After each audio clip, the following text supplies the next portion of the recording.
So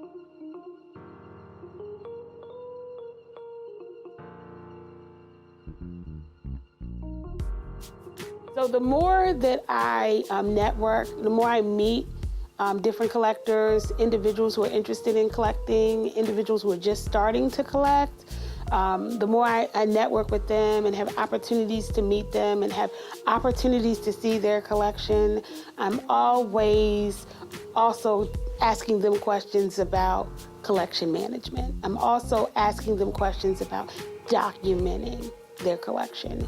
And in this case, I get the question of documenting. Yes. Well, I have the certificates of authenticity, and the certificates of authenticity is documentation you receive from an artist or gallery outlining basically specifics of the work, right? And it's normally signed by the artist. So it may be whether or not it's an original or a print, the title of the work, the date when the work was created, if it's a print and signed and numbered, the edition size and the number of the print that's been acquired. It also may have the medium, if it is a print, whether it's a lithograph, whether it's a G-clay, whether it's a linoleum cut. Different types of printmaking styles will be indicated where applicable and signed with the artist's signature, right? And the size of the work, the image size as well as the print size. In this case, people say, well, I have the certificate of authenticity. Well, not just the certificate of authenticity, what about the bill of sale? If you've paid to have it framed, what about the bill of sale for the framing? All of that is included in documentation. But not just having all of those isolated pieces of paper laying around in the house. How do you have them filed away? Do you have them filed away, or are they just in a stack of paper? Have you organized your paperwork? The other thing that I ask about is, do you have a system? Do you have it electronically? Because God forbid something happens in the house or somebody spills coffee on your documents, then what do you have? If you have documents in ink, I have a large number of bills of sale where, because they were purchased 10 and 15 years ago, the ink has faded and there's little to no indentation in the paper, on the paper, to show me any information about the bill of sale.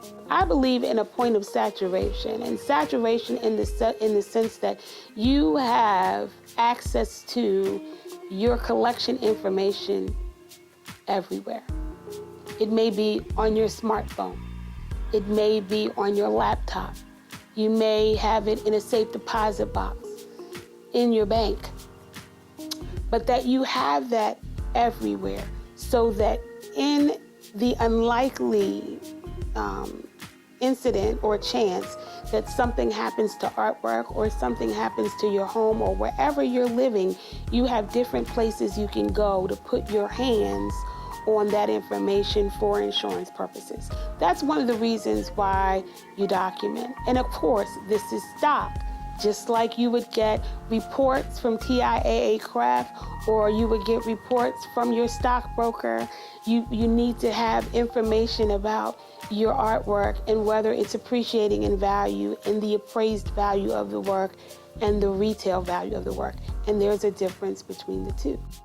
So when it comes to insuring your work, most insurance companies require appraisal reports. And your appraisal reports have to come from certified appraisers. I've worked with and inquired of a number of insurance companies.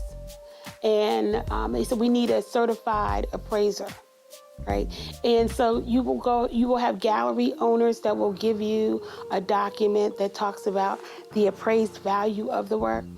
And is signed by that gallery. Unless that gallery owner or that gallery is a certified appraiser, 9 times out of 10, I would say 75 to 80% of the insurance companies would not accept it. So you have to find someone who's a certified appraiser. I work with a certified appraiser. And the interesting thing about that is you can go to any art appraiser and they may be certified, but they may not have a specialty in African and African American art. And so a lot of times when they're appraising the value of the artwork, it's at a lower appraised value than it really is because they don't have that specialty.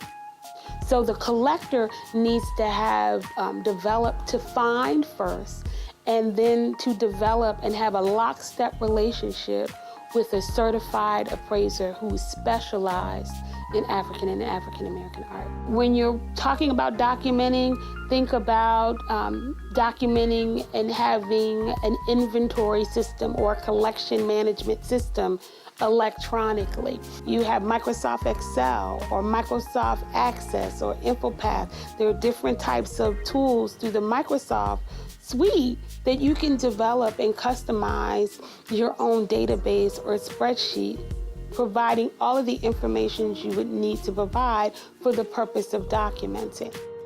You know, Wondrous Works is here and available to help all collectors to manage their collection, to help them network with other artists, and to put them in contact with qualified appraisers that specialize in this area.